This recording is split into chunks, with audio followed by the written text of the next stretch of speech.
Greetings, Commanders. I am Commander Gypsum, and I invite you all to don your monocles as we review the new golden skin for the Anaconda.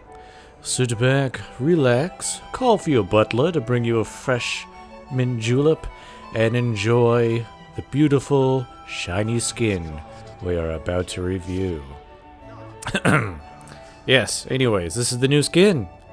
$15 if you're in the States, and £10 if you're in civilized England. So the plan is going to be to fly this Anaconda around in some different star types to see how it looks and see if it's something that you should spend your hard-earned money on. So that first video, of course, was inside of a station, and now I'm inside of a hazardous RES. And it is a white class star, but as you know, white class stars are kind of yellow, so it does affect the tint of the skin a little bit. So as you can see, it's still pretty shiny, a lot shinier than it was inside of the station. I've been flying with a few commanders lately in Mobius, and we both agreed that it looks a lot better once you get outside of the station into an RES, get some sunlight bouncing off from it. Of course, there's only one source of light in Elite Dangerous, so you're not going to get different effects based on if it's a binary or anything like that.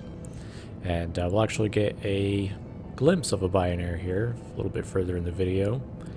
But as you can see, it looks really nice. I like it, especially in the RES, because you're going to be maneuvering around a lot, and the light's going to be kind of glinting off from it. And when you're in that crazy combat, of course, you're going to get all kinds of light bouncing around with the lasers going and everything. Looks pretty cool, so I'm told. I haven't actually flown with anybody else when they had the skin, so I've only seen it from my perspective. And yeah, I love this RES right here. You got the planet so close, and there's some other planets in the background. Alright, so we're going to go through some different types of stars to see how it affects the skin. This is one of the more common stars that you're going to be going by a lot, doing some scooping. A G-class star. And as you can see, kind of the yellow tint really makes the gold skin shine. So that looks really good. And of course, each star is going to make the skin look a little bit different. So it's good to see how the stars are going to affect each one. And you can see just kind of changes here a little bit as the ship moves. Well, I should say as the camera moves in different positions. Changes how the light bounces off from the hull. Okay, so now we're moving into a Class B star, and you can see it's a lot more pale, and it's a lot greener tint, I guess, which still makes sense for gold. Gold can have a greenish tint to it, and this plays off really nice with the radiators in the back there. It looks great with the glow. It's a nice contrast of colors.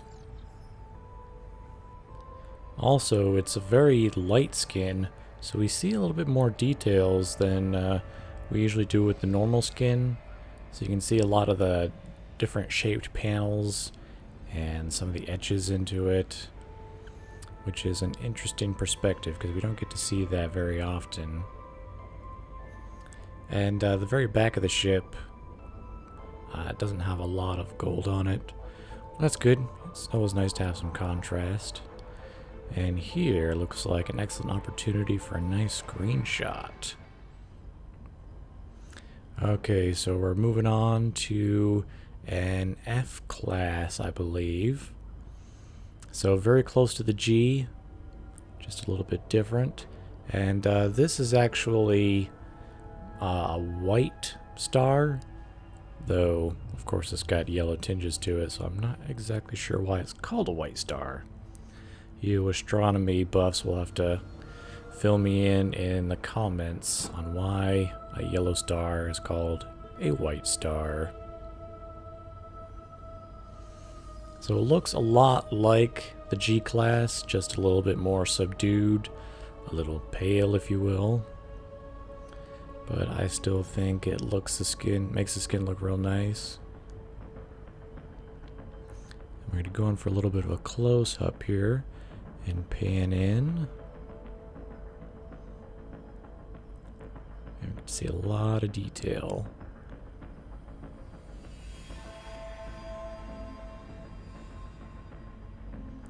Yeah, I like the back end of the ship, the turbines and everything. Looks really nice. Alright, now we're moving on to what I believe is the L-type star. Not a whole lot of light, but super hot. And of course can't scoop. And look at this, we got a binary. Now of course, like I said before, Elite Dangerous only uses one light source. So we're not going to get any interesting plays between the two different stars. We're just getting light from the one star, which I believe is a G-Class. And it is scoopable.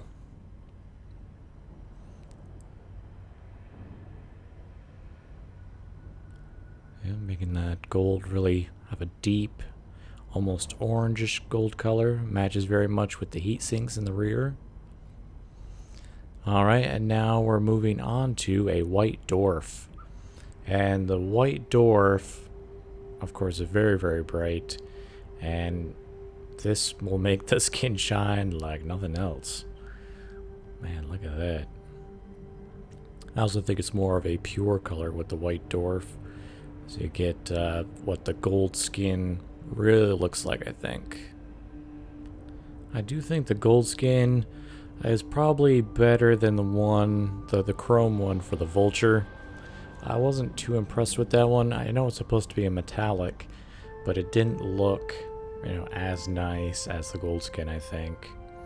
So it'll be interesting to see if they decide to release any more gold skins for any of the other ships. I've heard people talk about a golden clipper. That would be interesting. And of course, a golden orca would be pretty sensible, right? Okay, so now we're moving on to a Class B star. And this is the system Beta 1 Tucane, which is one of my favorite systems in Empire space. And this one kind of makes the ship almost like a purple, like a rose gold maybe. This gives it some interesting effects. And it does get some nice light. If you can get the camera at the right angle, you can get it lit up pretty well. And I kind of like this rose or purple gold color. Very interesting. Alright, so I'm still in Beta 1 Tucane, and I just went to a hazardous RES near Adam's Orbital, and I wanted to see if the RES would kind of diffuse the light a bit from that B-class star, and it looks like it did. So it's no longer that deep, rich purple gold. It's more like the regular gold that we saw in the first RES, which is interesting on why the light would change. Now, of course, this RES is circling another star, but like I said, we only get one light source, so we're not going to have any kind of interesting play between the two. Another thing to note is the skin didn't change textures really. So you're going to see the same texture quality pretty much that we saw on the original Anaconda skin.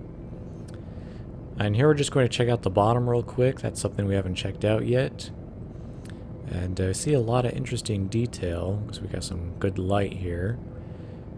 Got what looks like it's going to be the docking bay door for when we can launch craft. And there is the Class 4 hardpoint. And there's a Class 3 hardpoint in front of it. And as we move back here, you can see the two Class 1 hardpoints kind of towards the rear there, but almost more in the middle. And this is going to be the last portion of the static displays. I got one more portion coming up, and we're going to see how it handles some motion here. See how it kind of glimpses off the hull. So I put in a standard docking computer, which I don't usually use. And now we're just going to do a docking into the station with the debug camera out. And we're going to see if we can see any interesting transitions here. But yeah, we're kind of on the dark side of the station. But here we go into some light here to see if we see any interesting light play here. A little bit. It looked kind of metallic. I don't know about gold, but it definitely looked metallic, which was interesting. And just a quick note about the docking computer. It really does work fantastic once you get inside of a station. But with the Anaconda, when you're coming up to the mail slot, oh my goodness. Sometimes it just goes crazy. But it's gotten a lot better with 1.3, and I think it got even a little bit better with 1.4 over 1.3. Alright, so we've landed, and we're just going to pan the camera around here a little bit, and we're pretty much right back to where we started. So I'm going to wrap it up here. I hope you enjoyed, and it'll give you an opportunity to see the gold skin before you decide to plunk down your hard-earned credits. Alright, so thanks for watching, everybody. This has been Commander Gypsum. Please stay tuned for more Elite Dangerous videos, Stellar Remnants videos, and of course, collectible reviews. Alright, Commanders, I'll see you all in the black. Thanks for watching, and let me know what you thought in the comments. If you haven't yet, please subscribe to see all of my latest videos.